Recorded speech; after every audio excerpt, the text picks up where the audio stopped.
Hi guys, welcome to நின்பாப் சமையல். இன்றைக்கி நம்ம என்ன பண்ண போகிறோம் பார்த்தீங்கன்னா, எறா பிரியாணி எப்படி பண்ணுறதுன்னு பார்க்கலாம். இதுக்கு நான் வந்து 1/2 கிலோ எறா எடுத்திருக்கேன். 1/4 ஸ்பூன் மஞ்சத்தூள், 1 ஸ்பூன் சில்லி பவுடர், 1 ஸ்பூன் உப்பு, 1 ஸ்பூன் இஞ்சி பூண்டு பேஸ்ட், 1 ஸ்பூன் தயிர், 1 ஸ்பூன் லெமன் எல்லாத்தையும் விட்டு நல்லா மிக்ஸ் பண்ணி 1/2 hour போல் ஊற வச்சிடலாம். இன்றைக்கி நம்ம குக்கரில் தான் பண்ண போகிறோம். ஸோ அதனால் குக்கரில் வந்து 5 டேபிள் ஸ்பூன் ஆயில் விட்டுக்கலாம்.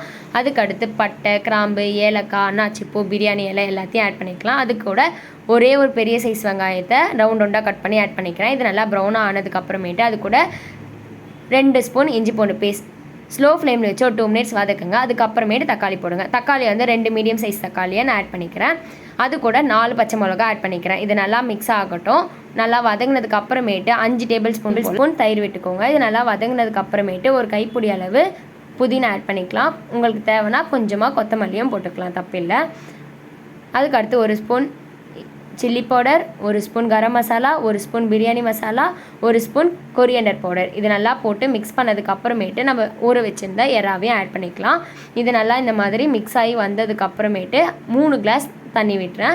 ஏன்னா வந்து நான் 2 கிளாஸ் பிரியாணி அரிசி பண்ண போகிறேன். அதனால் 3 கிளாஸ் தண்ணி விட்டுக்கிறேன். இது நல்லா கொதிக்க ஆரம்பித்ததுக்கு அப்புறமேட்டு பிரியாணி அரிசியை போட்டுக்கலாம்.